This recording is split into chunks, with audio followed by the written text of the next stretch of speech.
Boom. Hello, my name is Iko Simon. We are live. I fixed the comments during the week. I did a test. I got it working. I just turned it on. The comments should be showing up and they're not. So I guess I haven't fixed it. That is what it is. Yeah, what can you do, eh?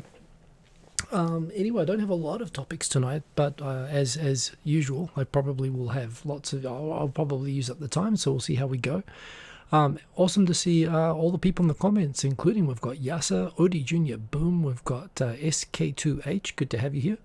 M Indeed Live Now, Quint Ranked, Andrea Moboy, Sergeant Bilka, and all the regular gang. Great to have you here again on such short notice. I do appreciate it. Hope everything is okay in Melbourne. Andrea Moboy is talking with my mum today, who's in Queensland, but of course what's happening in Melbourne right now is getting a lot of attention in Australia. Japan is also maybe not as bad as Melbourne, but it's similar. Similar situation here. Tokyo 503, boom, good to see you. And yes, remember, if you're King Bilby, be like King Bilby. Come in and say hello to everybody. Tech Art too. It's nice to see that you're there. It's nice to say hello. I wish it was showing in the comments on the side over there, because that's how I had it set up, and I fixed it during the week, and I don't know why it's not working again. Anyway, I'm not going to fix it during the show. So, yeah, Mr. Cordy Chat. Well, New Zealand's doing okay. It is weird to be watching New Zealand rugby and seeing it being played in front of full stadiums and whatnot. I think that's the only place in the world that's doing that, other than places like Brazil, where they shouldn't be doing it. So there's not been a lot of news this week, other than, well, more or less the big news, I suppose, is the continuation of Go to Japan, which I talked about last week. We have now launched into that, and that is proving to be it's producing some interesting stories. The title is partly based on a comment by Rochelle Kopp just now. Hey, Will, good to see you. Where she was commenting on the Mindo comment, which I think I mentioned on a previous episode, where Taro Aso, the Deputy Prime Minister and Finance Minister, mentioned when they asked him how Japan had managed to avoid having the kind of explosive numbers like in other countries without having a coercive lockdown. He said it was really the Japanese people's level of society, is a nice way of putting it. The Mindo really, ethnic level is a way that you could literally translate it. Literally sort of preaching. It's just because we are superior. Yes, there was a bit of a racy news story, kind of inevitable. I've been asking all along. I'm surprised that a story like this story that I tweeted out yesterday hadn't happened sooner. We'll get to that. And let's just say it caused Rochelle Kopp to sarcastically make a comment, oh, is this the Mindo that they were talking about? Which, of course, it's a complicated thing. I mean, it's right and it's wrong, and, well, we'll go into that. I put it in the title, so I'll talk about it some again tonight. But, yes, remember, if you are just joining us, please definitely come and say hello. Good to see Mr. Cordy Chap. And no one else that I haven't said hello to yet that I can see in the comments, so I wish the comments were there on the side. Yes, well, that is what it is. Anyway, so what have we got? I mean, they're mostly stories about the types of clusters. So as you know, Japan is not doing a kind of really broad test everybody kind of a system. They are increasing testing. Japan currently has a capacity of 20,000 tests a day and is doing up to 10,000 tests a day this last week. The results of that have been that some days they've had, for example, 980 cases, I believe, a few days ago, the day that Tokyo had a new high number of 366. And really the feature of the whole week has been, Andrea, I'm sorry about the comments. I dug in and I figured out a way to unblock it, to test it. And I successfully tested it on a video midweek, and it was supposed to be all fixed, and now it's back to not working again. I'm going to try, now I'm going to try something live, because let's face it, I'm not going to break it any more than it already is. So let's just take these off and refresh the cache of the current page. Oh, and there they go. There are all of your comments. Okay. I think I just fixed it. We'll see. People keep making comments just to see if it refreshes. Famous last words. Well, indeed, it's actually not often that it works, but let's hope that they update. So I can see that there are new comments happening, famous last words, and they are not updating on the screen. Okay, let's try something else. I guess if you can read really, really fast, that's gonna... Okay, let's do one more thing to see if I can get it to update. Boom. Huh. Yay. Holy cow, these are all the messages. Okay, I will take it back. Wait a minute, wait a minute, wait a minute.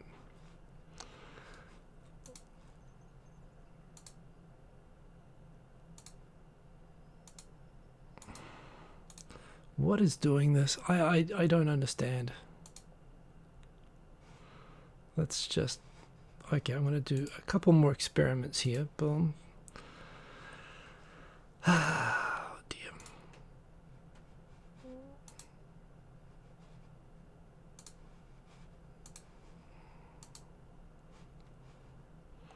Now, this is Streamlabs OBS, and all I'm doing is I'm going into the same settings. If any of you know anything about Streamlabs OBS, I've gone into the chat box, and I've gone into the source settings, and I've been playing around with the shutdown source when not visible, and the refresh browser when scene becomes available, when scene becomes active. And there it is, refresh based, not looping. I think that's... Luckily we're patient people. Okay. Now that just happened on its own. Someone else say something. If the next comment just goes in and it updates on its own, then I don't need to touch anything else. So the problem is now no one's commenting. I'm going to write a comment myself. Patient, patient, patient. Let me write patient. Oh, just shake it a bit. Well, that's what I did. Okay, it is now working. Good. Okay.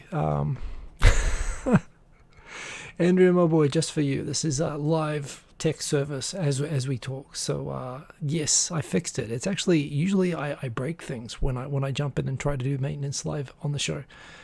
So that worked pretty well. Tai Nakamura, the font, the red is not easy to see. But still, you are now there. You are now part of the video once again. I'm very welcome comments. It's nice to have you there, and nice to have Tai Nakamura in the comments. Nice to have all the people saying comments for me, so thank you for that. And yes, it looks like we are in business.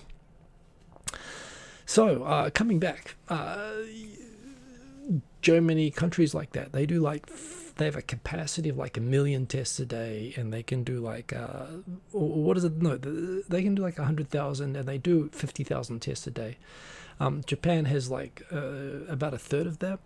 As its capacity, and of course Japan has more than double the population I think of Germany, so it doesn't really have the capacity for that. And back in the beginning they didn't have any capacity at all, so they really they actually had a policy of that. We're just going to not even look for the asymptomatic people. We're just going to focus on the sickest people, hope that the asymptomatic people don't spread it, and focus on clusters. And it wasn't really what was considered the conventional approach of most other countries, but it seemed to work pretty well, at least in terms of avoiding a medical system collapse.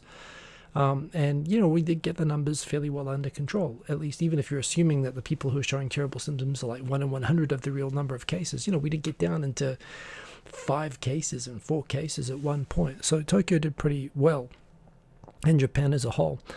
But it was right around that time that we just took off all the restrictions. We said everyone go back to work, everybody, and of course the government decided that the best way to the most appropriate way to reboot the economy, and this was I'm trying to think, was this from last week, or was this something that I tweeted this week? There was a funny twist with all of this, which is that the party president, so in Japan, the LDP, the party that gets the most votes, gets to choose who gets to be the prime minister. So you don't vote for the prime minister like Americans vote for the president. You vote for the party, so you vote for the Republicans, or in Japan's case the LDP, and then all the people who were elected all get together and decide, okay, which one of us gets to be the prime minister and who gets to have all the important posts. They vote for that. However, the party is itself a separate organization, and there is a party president called Nikai. who is not the prime minister, but his job is to run the LDP, the party that's in charge of the government, like whoever would be like the chief administrator of the Republicans. And he is the chief representative of the tourism industry in the Japanese parliament. And him and a group of other legislators from the same party have received something like $400,000 in payments from the tourist industry, in sponsorship as their patron. Over a number of years, like since 2011. So, over a number of years. By US standards, it's pretty modest, actually. I think, US politicians get that much in a night just giving a speech. But, by Japanese standards, not in substantial numbers. And in any case, they've got all this tax money which they want to spend on reboosting the economy. And he won the debate saying that we should be boosting local tourism because, there's a lot of parts, particularly of rural Japan, which are really dependent on domestic travel and tourism, for their local economies. And they've been really suffering from everybody not moving around. So when the cases appeared to be under control, the very first thing that they wanted to do was promote domestic tourism, to give people subsidies. And the way that it worked is that the government would provide subsidies for accommodation and travel of people to go and visit tourist locations around Japan. And that was going to start this Wednesday, this week, just ahead of a long weekend. We had Thursday and Friday off as public holidays. These were, of course, going to be the first days of the Olympics. This is why they had these 2 days in a row, so that everyone could take the day off and maybe even come and actually see the Olympics themselves or be spectators at the events. Of course, that isn't how it played out. But instead of that, they thought, okay, well, let's promote this Olympic long weekend as a weekend for domestic tourism. Of course, the problem is in the last few weeks, as people have started going back to work and traveling around the country and whatever, the numbers everywhere have been slowly going up, starting with Tokyo, but then the big cities around Tokyo, and then the prefectures around the big cities. And this week was really marked where just before they launched this campaign, which looked like it was going to be a disaster because Tokyo was starting to get clearly a second wave and clearly record numbers, and yet the government was actually paying people to go, paying incentives for people who often probably couldn't afford to go and travel and go and, stay in a nice hotel and travel around Japan.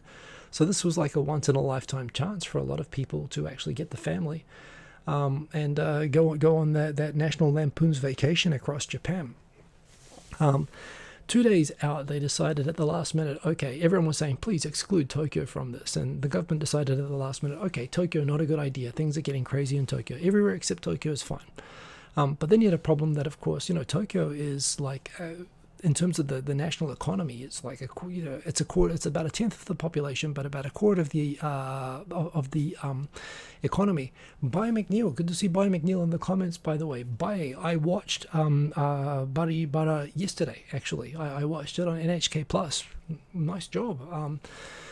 He did a show on basically talking about Black Lives Matter involving, it was Baye, it was a long-term, I believe, African-American resident in Japan, and there were a couple of people who are Japanese but have African parents who have grown up in Japan as Japanese people on the show, and it was really, really good. So, that was a good watch, actually. I particularly liked, I can't recall her name, but the woman who's sitting beside you, she gave a kind of a brief 5-minute history, probably what really should have been shown on that Sekai no Ima program where they had why black people are angry. They probably should have shown what she showed, and she was actually directly corrective of that. But it was very well done, as obviously you felt when you mentioned you were on it. But I agreed.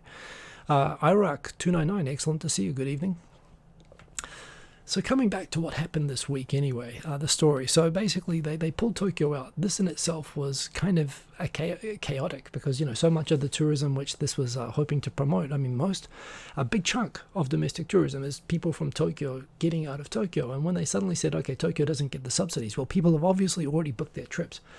And in Japan, you might have to pay cancellation fees. And the government said, we're not paying cancellation fees, which immediately put all the travel companies which had set up these tours in the spot of having to collect the cancellation fees from the people who had booked, depending upon the subsidies, or taking the hit themselves and facing going out of business because they were economically in trouble.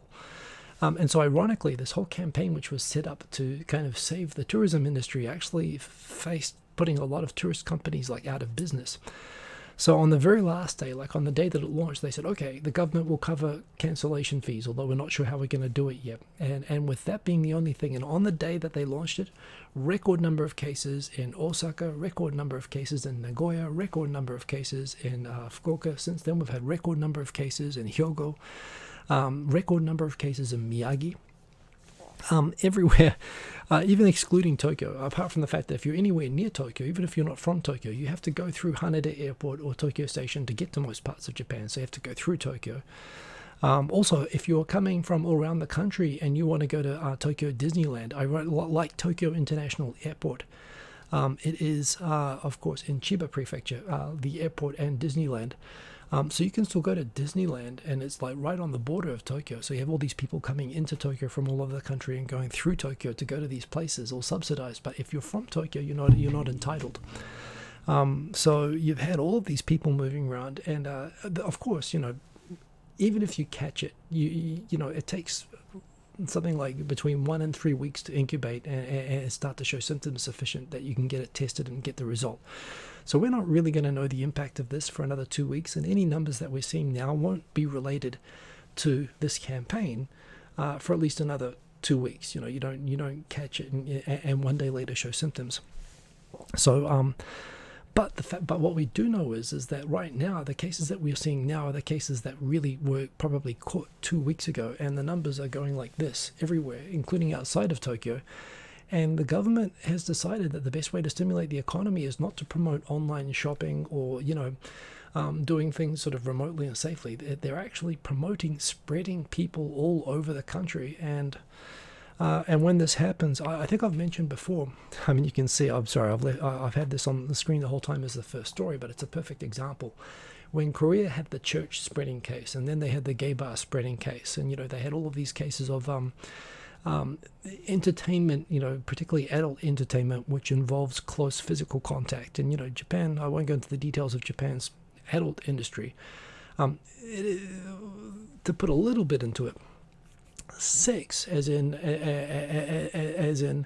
man parts and lady parts, combining sex, is illegal in Japan. I mean, in terms of as a service, as entertainment. However, anything that you do that's not that is legal. And in Japan, the adult entertainment industry has this amazing spectrum. I think when you are not familiar with Japan, you just assume you're either at a regular disco or you're just paying for it. And it's kind of, people assume that it's sort of binary. Japan is the opposite. They're like 1,000 degrees from, and it used to be a thing when I go surfing. My friends would say, hey, let's go to a hostess bar. And you go to a hostess bar for like an hour. You pay 4,000 yen, so $35. And the idea is that, the drinks are kind of crap. You pay a little bit more than you'd pay if you were just pouring for yourself. But yeah, you go to a bar with a bunch of guys, you sit down at a table, a bunch of girls, depending on how close you are to central Tokyo and how much you're paying. The girls, I was out in the suburbs, so they were sort of local girls.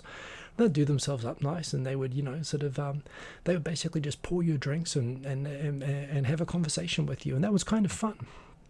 Although I didn't really get the point. The drinks were always really watered down because that's how the shop's making the money.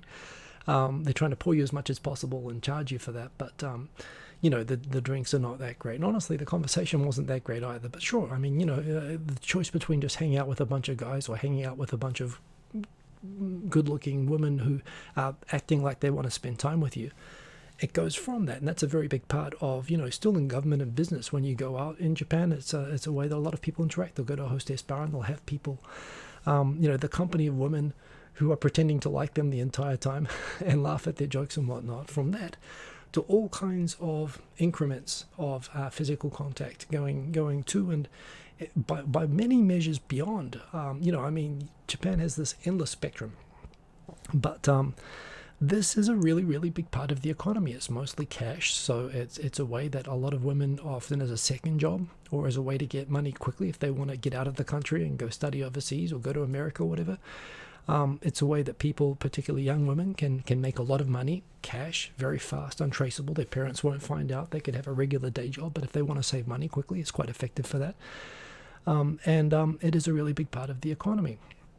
And I was always thinking, well, that's where this is all going to go off the rails in Japan. And while these places have been voluntarily closed for a long time, they haven't been getting the same sort of economic compensation that a lot of other businesses have been getting, because there's a bit of squeamishness about compensating them. And sure enough, we're getting information now that now we're starting to see a lot of these clusters are based around these sort of let's call them dodgy bars. They're bars that you might, if you're not familiar with Japan, you'll probably just assume that these are brothels, and they're not. They're literally bars where you sit next to someone, and you could just be talking. I mean, a Philippine pub is usually considered like a hostess bar with Filipino girls, but again, there's a spectrum, and it's weird. And I have well, back in my time, I probably could get into them now, but it's just not really my social circle. Back in the early days, if there's anything physical, because particularly U.S. military and so on would get confused by these, they would assume that these were brothels and that they didn't have rules and limits on behavior, and so they would shut all foreigners out under the excuse that, oh no, it'll cause trouble. Because they don't understand that they're only supposed to do this and not this, but they can do this. They couldn't understand the subtleties, was the assumption. I'd heard about these things from my friends, but yeah, there are some places you kiss, there are some places there's different degrees of physical contact without ever going all the way. As I suppose you could talk about second base or first base bars or whatever. And that's pretty much what these sort of Philippine pubs are. And in Adachi now, the problem is that one customer goes to this place and infects the girls. It immediately, very rapidly goes around a lot of customers. I mean, again, they're set up in 30-minute lots, and to get through as many customers in one night. So yes, you had that. There's another story from Sapporo, which is coming up later. But these are big business in Japan, and again, this is where Rochelle was talking about Japan bragging about Mindo. Well, this is arguably the opposite of that, but we'll see. So, who else is in here? Oh, Donald Trump loves hostess bars. Good to have you, Mr. President. Welcome. We've got Remino Core R. They're in peak, and Disney is open.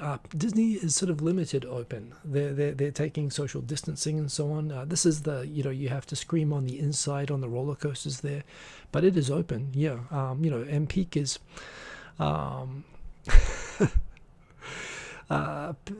Sorry, I'm reading the comments that were up a few minutes ago. So, Mr. Cordychap, I don't consider you necessarily my children, but sure, I don't want to needlessly offend people. But yes, we've got looking forward to having Elvis in here as well. That'll be a great moment. Yeah. Like I mean, in terms of the policy of subsidizing spreading people all over the country during the second wave, it's almost like the government's trying to come up with the absolute worst way to stimulate the economy on purpose. Like honestly, if you got a bunch of people in a room and they were trying to brainstorm on what's the most damaging way that we could re-stimulate the economy, I'm pretty sure the go-to campaign, you couldn't really think of a better response. So everything good that the government's been doing. I mean, certainly when you take the Mindo comment. Again, it came from Taro Aso, famous right-wing, gaffe maker.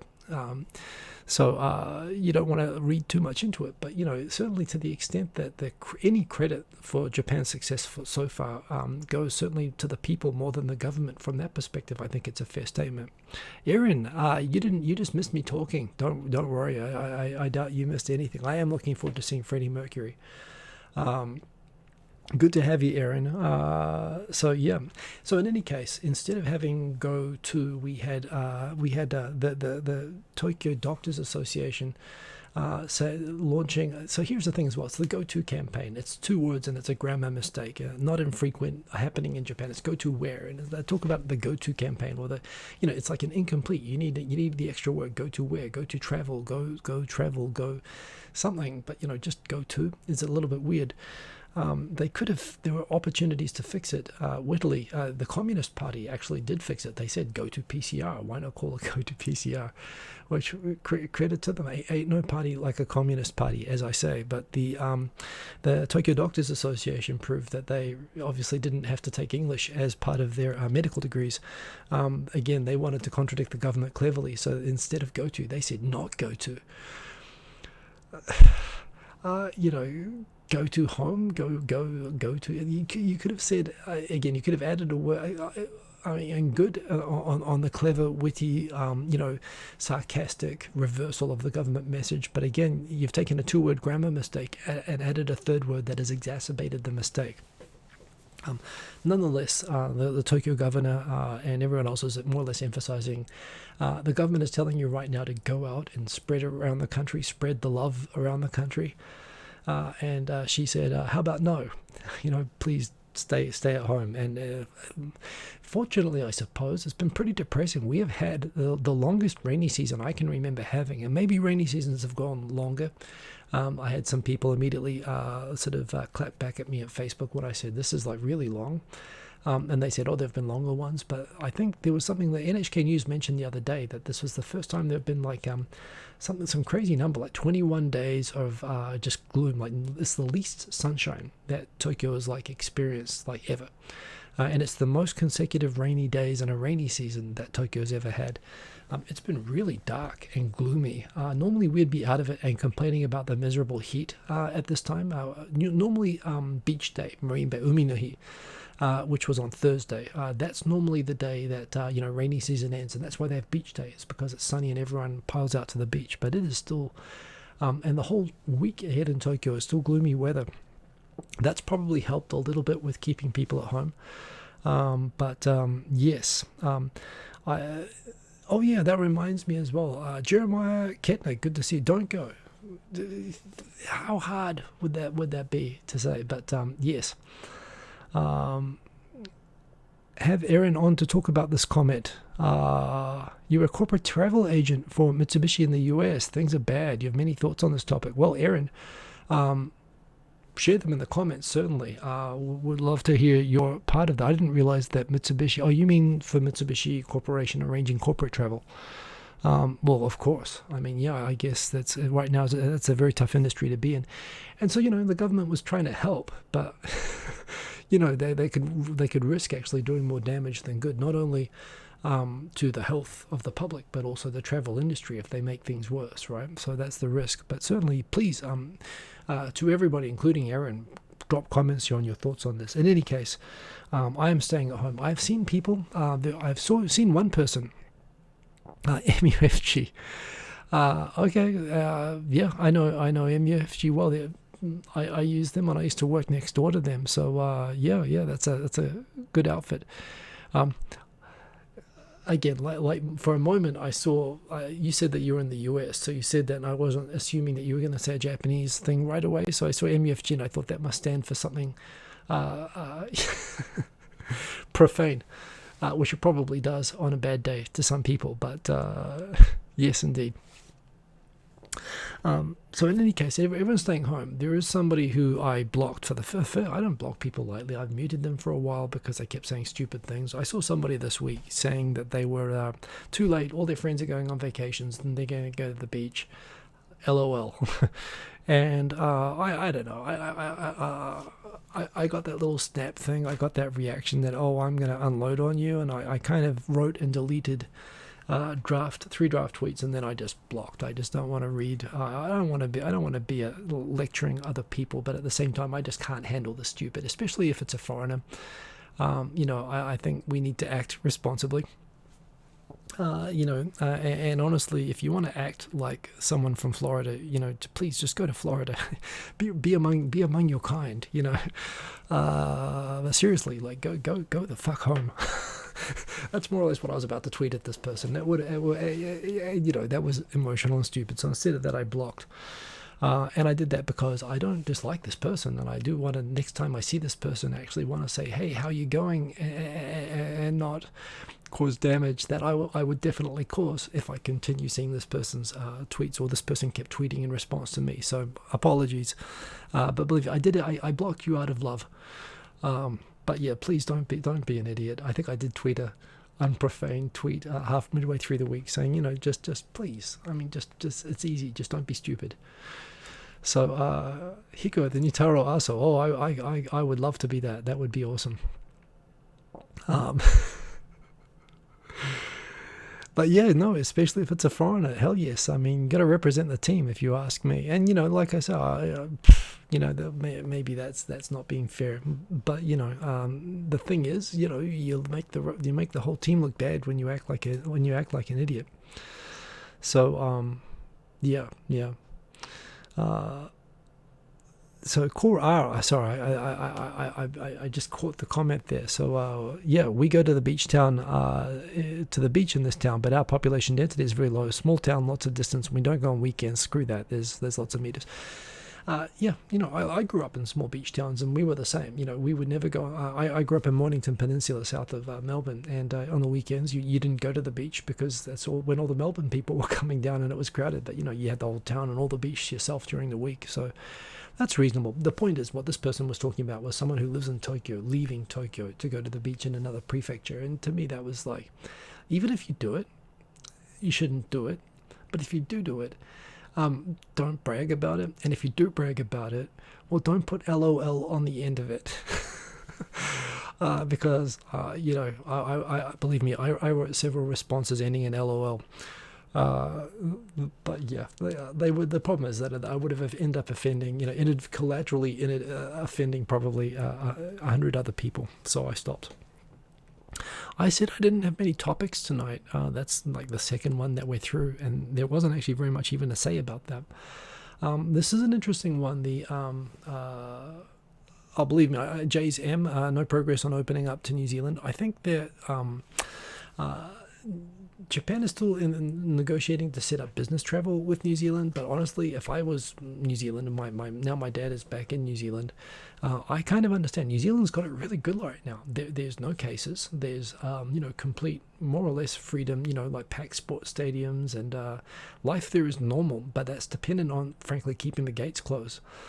So from a New Zealand perspective, I wouldn't want to be opening travel with Japan or Australia in a hurry. As much as I would love to go down to New Zealand, I still feel like, and believe me, I've just been in this room for most of the last 6 months, or since March, so I guess 4 months. But at the same time, even then, I still wouldn't want to risk New Zealand in the situation that they have down there. So yeah, I'm not expecting anything to change very soon. I think one of the things, even like from ages ago, I think there was a thing with Greenpeace and environmental groups in New Zealand and Australia back when I was in high school even, that were talking about the idea of the need to reduce plastic packaging because, it just stays in the environment forever. And the reaction a lot of people who were learning Japanese in my class when we first came to Japan was, man, they've got like packaging on everything. They sell bananas in individually wrapped plastic bags. If you buy a box of chocolates, every chocolate is individually sealed, like not just wrapped like little chocolates, sort of like in a chocolate set, but actually individually wrapped. And of course, there is a reason for this. The Japanese do this. It's that in Japan, the normal thing is that when you go on a vacation and you buy, people don't normally buy chocolates to eat at home so much, but if they do, they'll put one in the lunchbox, or particularly if they'll go on a trip and they'll buy chocolates or whatever, they'll take it to the office and they'll hand them out. But you can't just put a chocolate, Oreo on someone's desk. Again, typically people bring around a box, a box of tissues if they do that, to put a tissue or something to put it on. But the ideal thing is that if they're individually plastic wrapped, then you can put it on their desk and they could eat it on their coffee break or their tea break or whatever. But it allows you to give these little sweets as souvenirs. And of course, it's a really popular thing when you travel in Japan to buy food souvenirs. Where I grew up, you'd buy T-shirts when you travel around. But in Japan, you buy food, and this is all sort of designed to hand out. The collateral issue from this sort of culture of individually wrapping everything inside the box, however, is that also this is associated with hygiene in Japan as well. So people, when they see sort of foreign boxes of cookies, for example, where they're half broken and they're all undistributed inside. And when I went to Canada, I got some of these maple syrup cookies. They're delicious, actually, and I brought them into work. But apart from the fact I needed a lot of tissues to put them on the desk, people were like, is that even safe? Because they're not individually wrapped. So people have this kind of heightened sense of germs, it's probably partly why Japan has done okay. So it was interesting. A student did the absolute right thing. A high school student sort of pointed out a couple of examples of excessive packaging and was launching an online petition to get companies to reduce the amount of packaging that they're using because of all the plastic waste that's being found in the ocean that's from Japan. And Japanese internet totally backlashed and said, no, that stuff well, one, how do we give out omiyage if they're not separately wrapped? And two, this is like keeping things hygienic and, safe. Like, how could you be advocating for making things less safe or less hygienic in the current circumstance? So this high school student, who probably would have been the next, Greta, if she was in New Zealand or Sweden or whatever, campaigning on something that's kind of immediately accepted as obviously a good idea in the part of the world that I'm from, in Japan, is like, oh, what's wrong with you? So a long way to go yet on this. Christopher Luke, their chips have smaller bags of chips in them. And by the way, you do have the big mini things in Australia and New Zealand as well, of course. I don't think I've ever actually seen individually wrapped chips, although, please, nobody say that, because if you say that, somebody's going to do it. That's what I'm afraid of. I mean, I did laugh years and years ago when they had plastic wrapped bananas, thinking about how ridiculous that was, but I've gotten used to it. I buy them myself. I mean, you can't buy them any other way anyway. But, yes, Quint Ranked, but they eat raw eggs. Yes, they do. I mean, I'm pretty sure that they probably run them through Fukushima. They irradiate those things. But yeah, they eat raw eggs. Honestly, I'm not even aware that there's a problem with eating raw eggs, but it is pretty normal. So yeah. So anyway, that was interesting. Bit of a culture thing. Yeah, Tokyo broke 300, actually got up to 366 cases the other day, so the highest ever that Tokyo's had. Nearly all of these cases are associated with towns of the night districts or nightlife districts. And they were... which reminds me, by the way, I've been quite enjoying, I suppose they're my competition, although I don't look at it at all that way. There's a great podcast just covering Japan news. It's like this, only it's scripted. It's got two people presenting, and they actually research and prepare, and they're actually amazingly well informed, and they talk very intelligently about it, and they're funny and entertaining. They pretty much beat me in every single respect. They're called Tokyo Wave. Check out on YouTube. They're sort of a podcast format. They don't shoot live video when they do it, but which I like, because I like just to listen to it. And they're really good. They've only got like 10 subscribers or something right now, and they make really good content on this. And they were talking as well this week about the specifics about how, most of these clusters that are happening. Well, originally, like 2 weeks ago, they were coming up, and it was the hosts and the hostesses and all the other things. But of course, what's inevitably now happened is now those cases are going more into the community, and it's the people who went to those host places and the people who have been in contact with the people who went to those host places. So now, of course, you're getting elderly homes. Now you're getting schools. Now you're getting companies. Where now you're getting all these clusters popping up everywhere, and it's making the numbers go crazy. Still, the majority of cases are very young people, 20s and 30s, which is still why the number of serious cases has still been low. But even that this week, so people were commenting last week, even though the numbers spiked, they said, well, we don't want to call it a second wave yet, because we know where these clusters are, and we're finding everybody, even people without symptoms, and the number of cases requiring hospitalization was quite low. However, this week, the number of people requiring hospitalization has gone up more than double, and that's now going on to a bit of a curve. So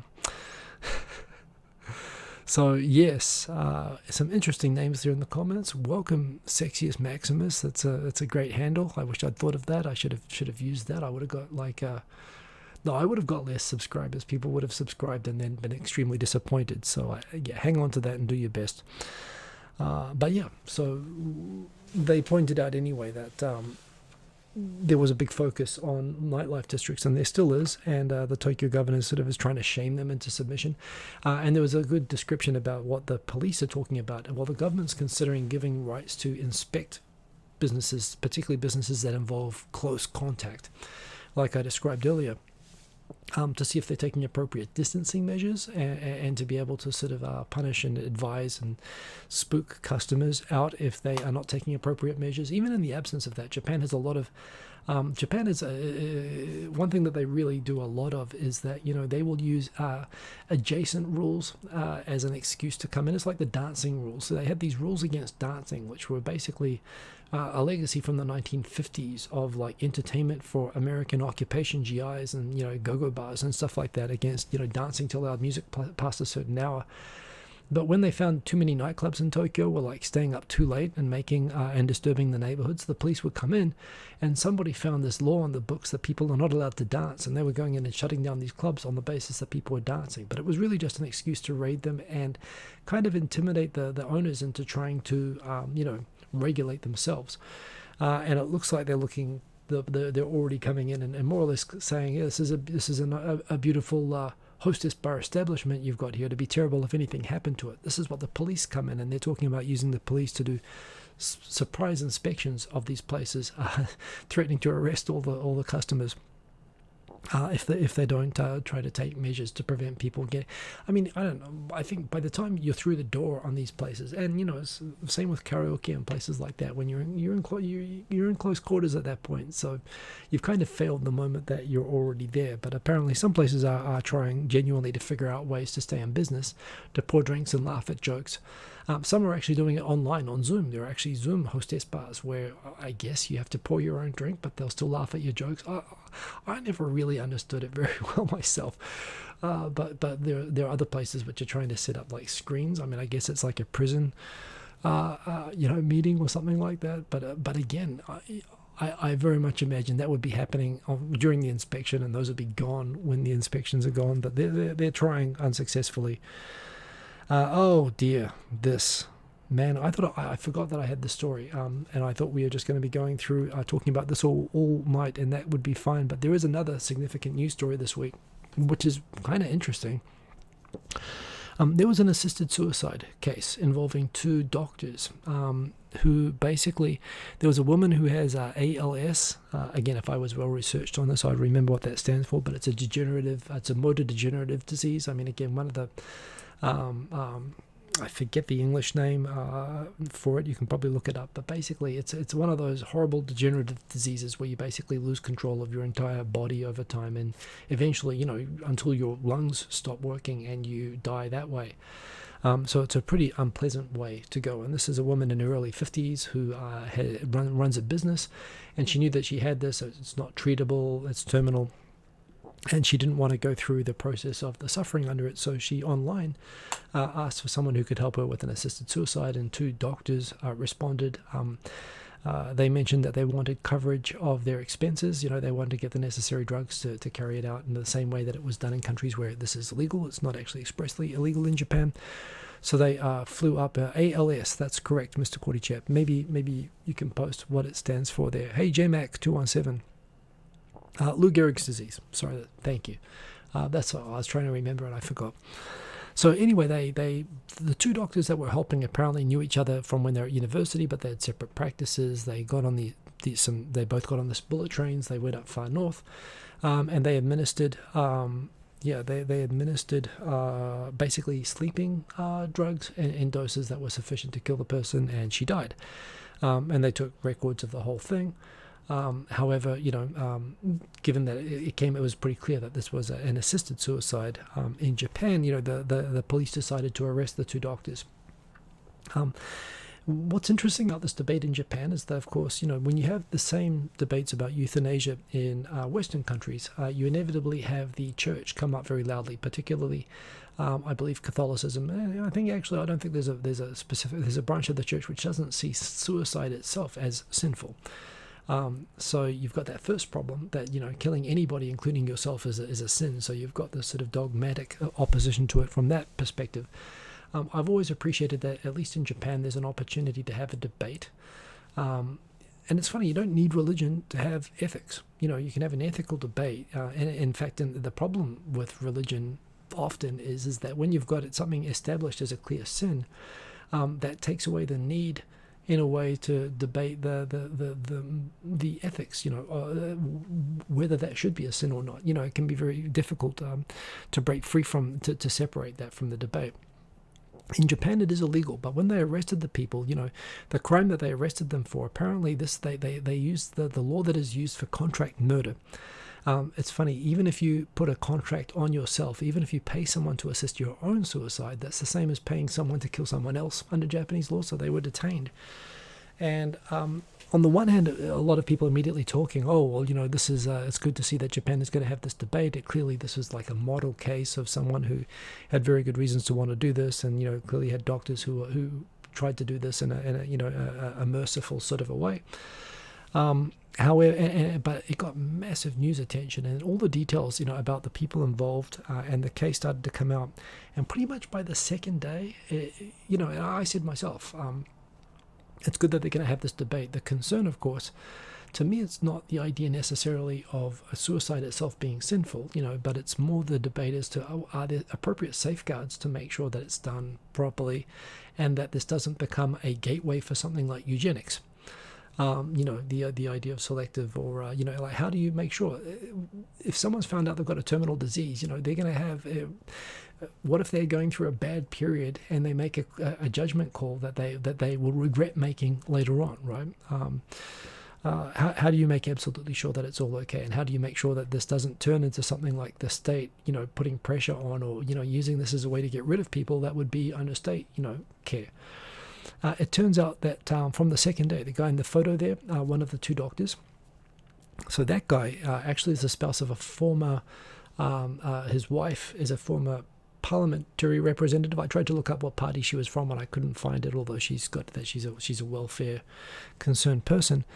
But he had left a lot of comments online which were traced to him, saying that society, that Japan or society should euthanize people who are disabled and unable to contribute value to the society. So, by the way, he was before, so he was a doctor, and then he became a Ministry of Health bureaucrat. So he was a Ministry of Health bureaucrat, and while he was a Ministry of Health bureaucrat, he did a bunch of postings online that basically he supported eugenics. He supported eliminating and terminating people with disabilities. And then he kind of had this sort of informal doctor's practice where and they took money from this, like $10,000 to go and do this. But so what it looked like, he was, mercifully assisting a suicide. It turned out that he actually had deep-held views that people with, terminal diseases and disabilities were of no value to society and should all be exterminated. He actually had some really, really World War II German stuff in his online postings. The other doctor who helped on this, it turns out now we have to say doctor, because when people looked into his record, when the press looked into his record, it looks like he stopped his medical degree halfway through. Then he went to America, or he went overseas, but it's not clear that he actually completed his course. But he came back and said that he had graduated and set up a medical practice, a small medical practice, but it's not clear he was ever actually appropriately licensed as a doctor. So, you've got a Nazi and a fake doctor, it would seem, as the two people who chose to become the model for this case. And it's on the one hand, while it's a very sympathetic case from the perspective of the predicament of the patient, other factors in this. The father of the patient who did this, or the woman who did this, had no idea that she had a plan to do this. They had no communication with her before she did this suddenly. Which again raises, was this? It does look like this was planned over a period of time, but it still raises the whole thing about, if you do legalize this, like how do you make sure that this is not just someone going through a bit of depression after finding out their diagnosis or something, and can you do it without your family knowing, and can you have it be done by a eugenicist and someone with a fake medical degree? So it quickly got pretty dark, and for now both of these guys are in jail and they're facing contract murder charges. And obviously these other factors are not going to help them. So it's not the model case it looked like, but still, I still think IRAC 299, Japan will never agree to euthanasia, as it will hark back too much to World War II, and international bashing will proceed. I don't know about international bashing, but Teka2 asked a question to me. Thank you. By the way, if you @mark me, I can see. So does the Japanese healthcare system do much to help people with diseases like this? I don't know. I'm not an expert on it. I know that Japan generally has a much more, compared to, for example, the US, which is to me an extreme other way. The insurance and government sponsorship of health in Japan is much more focused around continuous care. and proactive care and making sure you don't get sick in the first place. Obviously, I think it's so expensive in America, from what I hear from people, that people, don't go to the doctor until they're definitely sick and they don't have any other choice, often because of the expense involved. In Japan, it's very cheap and affordable to go and get regular checkups. Everyone's got a general practitioner, which New Zealand used to be like too, although New Zealand's shifting to being more like America from what I understand. But it's the same thing, that you would proactively go and check, even if it's a small thing. And this is what I love. One thing I love about living in Japan is I've got my health checkup coming up, where they check everything, and it turns out that it will show up problems that I won't be aware of, that I can go and get taken care of. In terms of elderly and people with serious problems, I know it's expensive, and I know it's difficult to look after, and it can be a big financial burden on families long term. So, and the waiting lists are quite long, but the care is there. So yeah, but in terms of things like the availability of morphine and painkillers and stuff like that, I don't know, and I can't speak to that. But in any case, if this person, from what I understand, in terms of the disease that this woman had, it was a sympathetic case. Ahmed Usul, excellent to see you, and you're for the legalization of euthanasia, but it should be sanctioned by at least 3 doctors from 3 different provinces, and one of them needs to be from near the capital.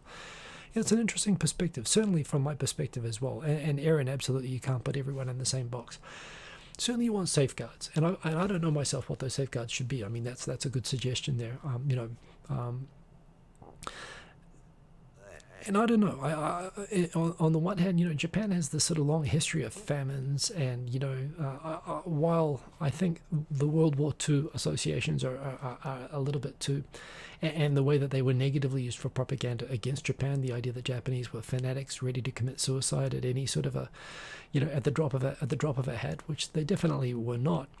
But there again, even predating the war, the original accounts of how crime and punishment were dealt out in Japan.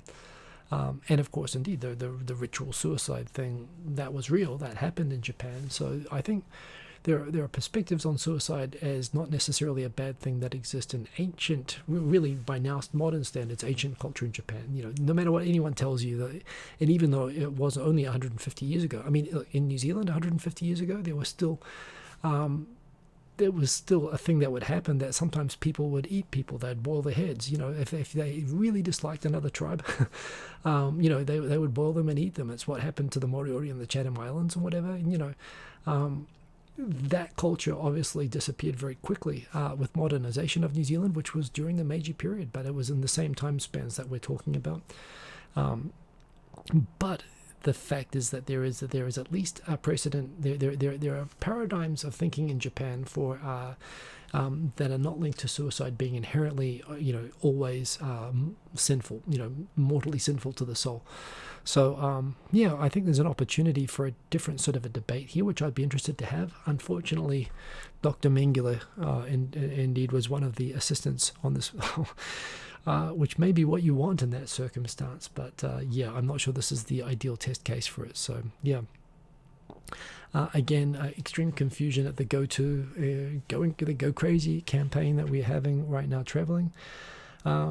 This is just another. I don't like to linger on the Korean Japan stuff. Like I say, it's never. This is Woody Allen and Mia Farrow. They're never gonna. This is never gonna get resolved. The things that Japan did to Korea were so bad that Korea does not have to forgive Japan, and Korea will not forgive Japan. And it means that Japan shouldn't expect to be forgiven for all the good things it's done since. And again, the situation right now, just the story on this is that Japan's got this awesome Gunkanjima, this island in Nagasaki, which looks like a warship that was sort of used for wartime production. It was a big factory island in World War II, and this island used conscripted labor, Japanese and Korean. But of course, Korea was annexed, and they were Japanese citizens at that time. But they didn't see it that way. They saw themselves as under occupation by Japan, and they saw conscription as because they were never paid wages for that work.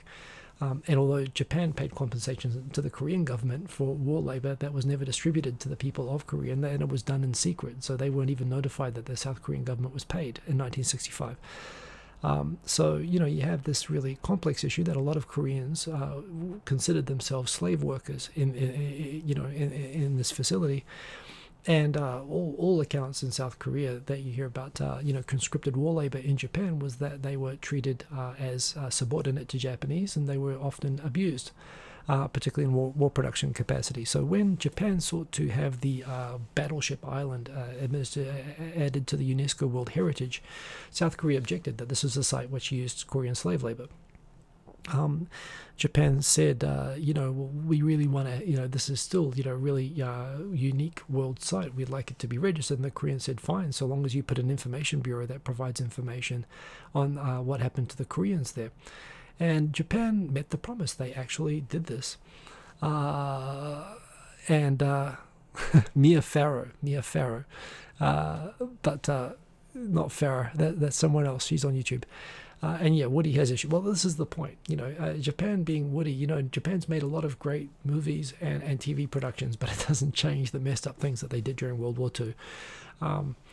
But yeah, so coming back, they agreed as the compromise that Korea said they won't veto Japan getting World Heritage status so long as they put an information thing as part of the tourist site there, explaining the role of Koreans. So the Japanese did. They put up an information bureau which referred specifically to the Koreans that said, the Koreans here were wonderfully happy and treated like equals. Here are some people who worked at the site during World War II talking about how much they loved the Koreans here. I mean, basically, it was someone. It's the equivalent of a Southern Heritage, plantation putting up the slaves here were so happy, and the South Koreans said, hey, that's not cool.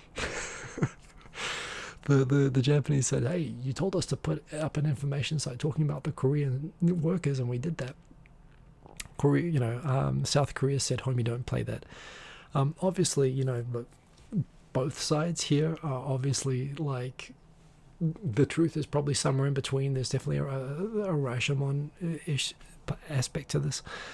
But in the end of the day, South Korea says that they're going to round up other countries and gang up on Japan and shame them or delist this place from UNESCO, which, Japan really cares about UNESCO. So, again, as if Korea and Japan don't have other issues to worry about right now. But yes, they are fighting over the tourist information stand at Gunkanjima. And yeah, well, look, Japan signed on for this. And given all the other issues that are still either on hold or proceeding, including the World Trade Organization claim by South Korea against Japan, that's just not going to work. So this is yesterday. It's kind of funny. Sometimes I see news. I don't like to tweet about crime news because I just don't want to get into like that sort of stuff. And honestly, I don't want to put out sort of. I'm a little bit self-censoring. I don't put out needlessly racy stuff. Some people do that, but I'm just like, I'll let other people deal with that. But I am interested in cluster information, and I was always expecting, well, we're going to see these sex places become clusters. And I was wondering what was going to happen with that. So, of course, I see this news come up in my RSS feed last night. Normally, when I see it in Japanese and it's interesting, I'll put a little English thing on it. Hey, this is about this thing, and, put a little joke on it, and I'll send it out. And I saw this, and I was kind of like, well, on the one hand, this is like a bunch of news channelers. It's a bunch of, Reddit commenters talking about a news story about a cluster that formed in a particularly awkward way in a bar in Sapporo. It is a cluster. It is exactly what I said would happen, but I'm not sure exactly how to explain this. So, I'm not going to say anything. I'm just going to put it out in Japanese. It'll be an interesting way to see how many people who follow me actually understand the Japanese when I just put out a Japanese article. It turns out a lot of people do. They couldn't help but notice the oppub label of the side of the cluster, and the description is pretty straightforward. It's Suzuki-no, which is the red light. It's the kabuki-show of Sapporo. It's famous actually for all the people who go on business trips to Sapporo. That's where they go. Like Nakasu in Fukuoka, like every city has a big red light district, and this is the one in Sapporo. It's actually kind of famous because they get a lot of travel up there. And it is Suzuki no Oppabu cluster. Mae no kyaku ga nameta 乳首乳輪を次のお客様が続々舐めて感染拡大化. So 20 something people in this oppai bar. Basically, this was I mentioned that there's a whole spectrum, and they can do but they're not brothels. You cannot actually have sex in them. But in this particular place, this woman was going around, very, very generous woman, was allowing each person to lick her nipple. And each customer took turns all going up and licking the same nipple, which apparently was somewhere along the line coded in COVID-19. That's going to be an awkward one to explain to the missus, I suppose. The red value, excellent to see you, sir. Yeah, a lot of people detected even in Japanese. Even I thought I'll just subtly put out this post about boobs with a picture of boobs. Maybe no one will notice. Oh, people noticed that. And yes, the tweet responses were were worth it. Just for the tweet responses, people noticed. Some people had their eyes open to a new universe. Rochelle Kopp put out a thing about, oh, this is the Mindo that you're talking about. And, in reference to Mindo, I would still rather deal with Japanese Mindo, where people like wear masks and are still generally, every country has a-holes, right? I'd rather live in a society where most people generally do the right thing and tolerate a few, idiots who do stuff like this, to being in a country where being an a-hole is like guaranteed by your constitution, and you can fight me or shoot me if you disagree, or I'll shoot you, or whatever they do. In America, I'd still rather deal with, generally the Mindo in this country. But, this is Japan, a land of paradoxes. The people wear their masks, but they'll get in a conga line to lick someone's nipples and catch COVID-19. Who would have guessed? It is Travis Moore. So that is the thing that happened, and I'm surprised it didn't happen sooner, frankly. But obviously, I would bet you that was probably from a business trip of people going up there feeling like, I'm out of Tokyo. My wife thinks I'm at a business meeting. Let's go to Suzuki no and all get COVID-19. And this is why the numbers are spiking. And if they're I don't know why the government is subsidizing travel, but that's what you get from that. So that was a thing that happened that was interesting. Yes, and interestingly as well, a bit like in America, the Prime Minister Abe has not given a press conference now in more than a month. And in terms of questions about the Go To Travel disaster campaign that's happening right now, he's just putting bureaucrats to answer questions. The minister in charge of the pandemic and also economic revitalization, which is a bit of an issue right now, he is saying that we'd really appreciate it if everybody involved in travel and entertainment of all forms, I suppose, do whatever they can do to avoid the 3 C's, the Sanmitsu. Obviously that's going really well, and those are all the topics that we have. Excellent to see you all.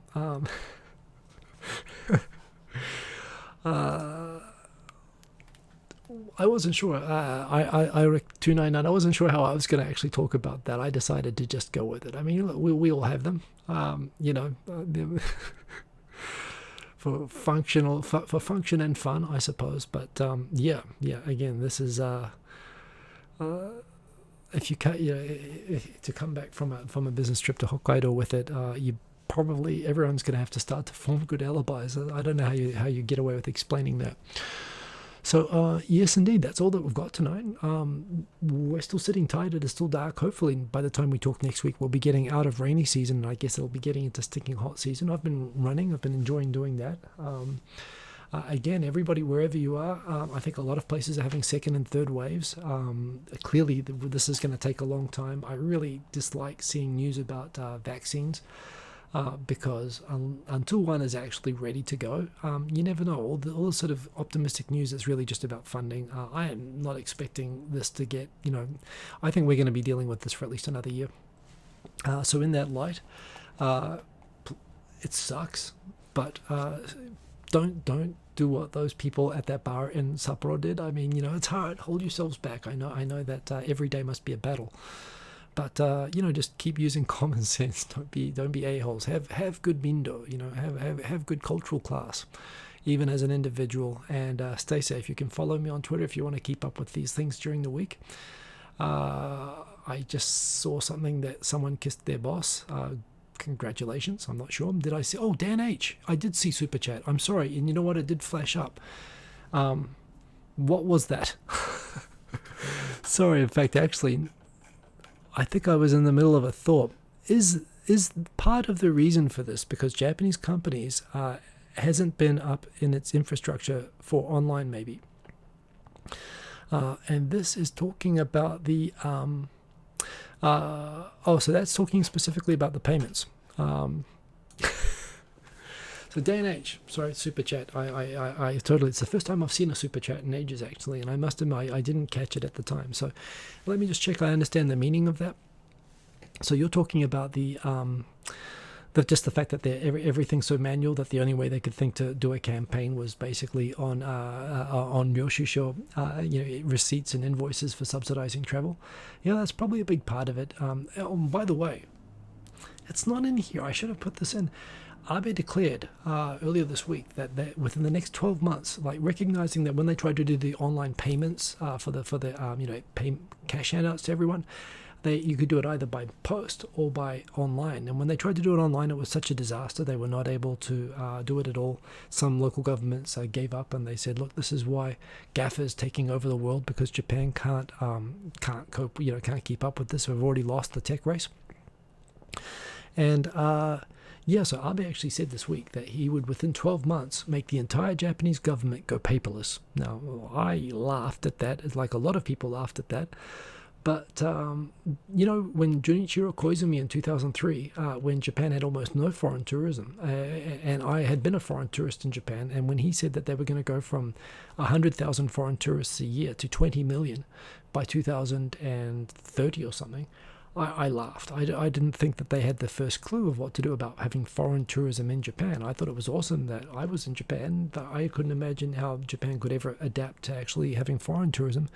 And it's funny, sometimes when they really focus, they can do it. I saw that the red value is in here talking about cloud the other week, and this has been discussed in Parliament. And someone said that the Japanese government systems are too old to be able to handle a lot of these economic incentives and whatnot. And the opposition sort of said, it's the age of cloud. Aren't you going to be updating? How are you going to stop web servers from the government collapsing every time that there's a new, an emergency or a campaign? He said, we're going to increase the servers. And she said, don't increase the servers, use the cloud. And the government clarified the other day and said, oh no, we're going to be using the cloud. We'll use cloud servers, and we'll have better, we'll have more redundancy. And he's actually said 12 months, no paper. I doubt that that's possible, but it signifies at least an intent that they're going to really aggressively try to deal with IT infrastructure. And it's funny, it's the thing about Japan is sometimes it's when you least expect it, they'll actually come through and really, really do it. And they'll do it in a really quiet way. So as someone who works in IT, it's something I really hope to see. It's something that I know that there's a lot of political support at the top, but at the bottom of the pyramid, and Japan really is a pyramid in terms of, you've got the government and the cabinet, and then you've got all the local governments and the ministries and whatnot. Everything below the very top of the pyramid, they don't have a clue on how to switch infrastructure and IT infrastructure, and that's why they're kind of paralyzed for what to do to be able to help the situation. Again, the Koizumi's already set things like a cloud-first policy where business government departments, when upgrading IT, have to consider using cloud first. But he's kind of throwing down the gauntlet and setting really aggressive targets around this. So we'll see if it actually pays off at all. There are people who understand, but there's a real shortage of skills and knowledge about how to do this. But maybe this is the sort of thing. Maybe this is the moonshot which will achieve it. I laughed, but I do hope that it actually produces something. And I don't doubt that these sort of old-fashioned pork barreling campaigns are definitely partly the result of lack of government IT. Dan H., I hope that is in the direction of the topic that you're interested in me talking about. I'm sorry for not paying attention to it sooner. Thank you for calling it out. Jays M, does Japanese law allow personal data to be stored offshore, or will it need all local data centers? Jays M, Japan does not have a data sovereignty requirement like a lot of other countries. Japan have a really tough personal data privacy law that you can't store it in America, but you'll be subject, if you're a Japanese company, that if you're storing it elsewhere, it has to be stored up by Japanese standards if it's Japanese data subjects. So, for example, you have to keep that data up to date. You have to actually have consent from the data subjects for storing it, even if it's stored outside the country. You have to maintain appropriate security for it. So Japan actually is recognized by Europe. It's the only country recognized by Europe as having adequacy, i.e. a degree of legislative protections equivalent to GDPR. So Japan actually has really strict privacy laws, and based on those strict privacy laws and the need to enforce them for Japanese people, wherever the data is stored, they don't use data sovereignty as a protection. They actually impose requirements wherever the data is stored. So, yeah, that's an interesting one, something that I deal with, and I think that's correct. Data sovereignty, it sounds good, but it just means that you just have a bunch of crap local companies, often with worse security, looking after the data. So it's not a fix to it. Tech Art 2, build a Docker image of the country, just reboot occasionally. Why not? I mean, yes. But JMac, we're bloating up Microsoft and Amazon by pumping all of our data into their cloud servers. Well, right now, if the choice is between buying a server that gets clogged up and that breaks down and that you have to maintain and that you could not forget to patch or whatever, or putting it up into where it's cheaper, where it's scalable, and where there's effectively infinite storage capacity, at least until so long as they keep adding capacity. I mean, this is what makes sense. So anyway, by the way, I love having these comments and questions at the end of the show on these topics. So, yeah, JMac 217. It doesn't just mean someone else's computer. Okay, we're getting into a little bit close to home, but this is kind of an area that I deal with. Cloud is not just someone else's computer. A rented rack, that's someone else's computer. That's like old-fashioned web hosting. Cloud is actually hyperscale. It is other people's hardware, that's true, but hyperscale is you're using virtual machines, and that's different. You're not actually using someone's physical machine. You're using a virtual machine that's actually realized in the hypervisor of it's basically from a virtual linking of all of that basically infinite space. So it's a lot of people think of cloud as being leased servers, and that type of cloud exists, and a lot of companies call themselves cloud and they just offer leased racks, but that's not what real cloud is. Aaron, do I think that their data storage method is good? You mean the cloud service providers? Yes. One day I will do a detailed video on this. I can't really right now because it's close to what I do. But well, here's the thing. I started out as an IT consultant when I first came to Japan, and in those days, everyone was moving from big mainframes, big stupid single function, single application, custom built, warehouse-sized computers, to server-based applications like ERP systems that could be customized and spread out, and so long as you put hardware across everything. But when you're in cloud, well, one, you've got, in terms of the physical security and the maintenance of the equipment, which banks and they've proven that they can't handle that. They can't do that adequately on their own. You've got a company that's dedicated to making sure that stuff is secure to begin with, and the overhead for running it. You don't have to keep replacing the hardware equipment. You don't need to pay for it in advance because it's provided to you as a service. You don't need to have the capital expense. The running, the patching, the fact that it's got built-in redundancy, and there's redundancy at a click rather than setting up new redundant data warehouses as backups. You can actually just click to select different regions, and generally you save like you can save more than half, sometimes 80%, 90% running the same applications in the same way on cloud than trying to run it yourself. And for that you've got more reliability, more availability, and more security. So it's the same no-brainer decision that it was to move from mainframe to on-premises server-hosted infrastructure that it is today to go from that to cloud. It is absolutely no-brainer. The only reason that companies are still even using owned IT resources is not for security. If you really want security, you're better off in cloud with proper cloud security engineers. The only reason that they're doing it is because they've already paid for the damn machines, and they want to realize a return on that investment. So it's normally when those machines come up for replacement that they consider the migration. And the only thing that stops them not migrating is not that they're going to not save money if they do it. It's that the skills, the demand for people with cloud skills is so high, and there's so much of a shortage of it in Japan, that these people prefer to stick with the technology that they know. That's the only reason that they'll decide to do renewals.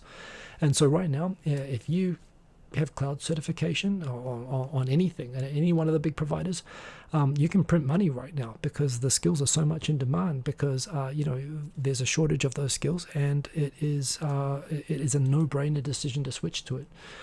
It's and this is why the government, it's why all the banks, it's why it's why NASA, the CIA, it's why everybody's going onto it. They go onto it because it's more secure, it's cheaper, it's more flexible.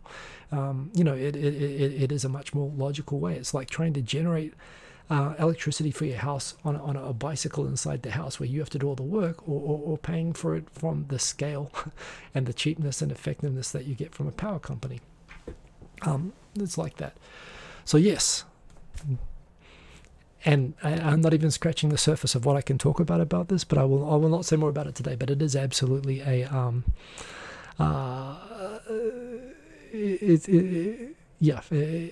it's a very simple, rational sort of choice. Virtual machines need real hardware. Well, that's right. Of course, there's this is the point. There's a hypervisor level built across multiple, and it's not just a single machine. This is the point. It's hundreds of machines across dozens of data centers, connected across multiple availability zones, across multiple regions, in one geographic location. So, again, it's totally different to having, you're not just talking about a partition on a hard disk or a VM. I mean, a VM runs on cloud, doesn't have to run on cloud infrastructure. That's a different thing altogether as well. But yeah, JMac, you're right to have concerns, but honestly, when I talk about this, I talk about it from security first and economics second. People come because they're interested in this. They're interested in the economics, but the security is the concern. There is a reason that every bank is giving up on owning IT and they're moving to this, and it's partly the cost, but it's frankly, to do security right is so hard and so expensive, and the banks are so terrible at it. This is a better solution for security, for handling particularly sensitive workloads. So, and scalability indeed. So, for me, this is something which is a no-brainer. This is like going from word processors to computers, and the fact is, and that's just for the original lift and drop, let alone all the things you can do after you go into it. I've said too much, but I have a keen interest in this, and over a beer I will discuss it with anybody.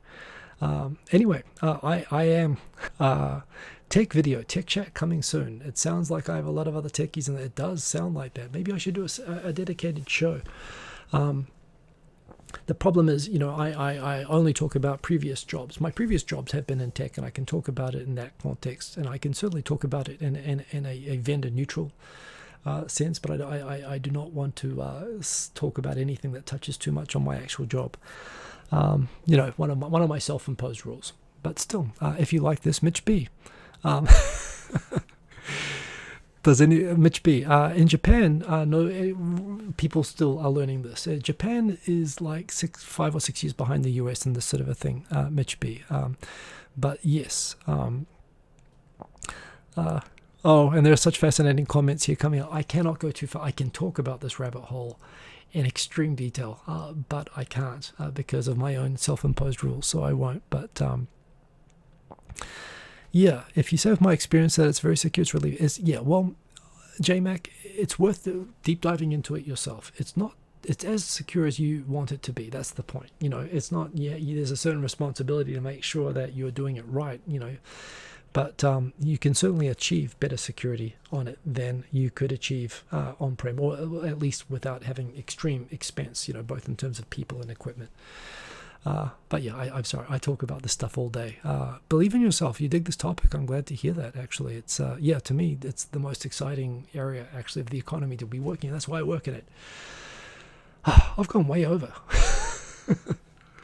And by the way, I don't know, Dan H., if you ever heard my response to your super chat, and if that was satisfactory. If I don't know if I went down entirely the wrong line. We went down this is kind of connected to your super chat topic, actually, whether it's about the lack of technology, certainly. And this is the thing. And right now, a large proportion of Japanese government still runs on on-premises mainframes. They're not even using like on-premises like server architecture. So we're talking about actually having a lot of these systems are still being run by these are made by NEC and Fujitsu and NTT in the 70s. And they're trying to figure out what to do next. The same problems you've heard about in America, where they can't find, they're trying to find the COBOL programmers that they fired 20 years ago. They're in a similar situation here. So it is wonderful. Anyway, I'm going to go. You can talk to me anytime, of course, on Twitter. Same time every week, 10:30 p.m. I love it when you ask me questions. It gives me stuff to talk about. In any case, remember to like if you like the video. This went on for a long time. Have a good week, everybody. And keep cool till after school. Boom, peace. Wow, not the Atomic Tom.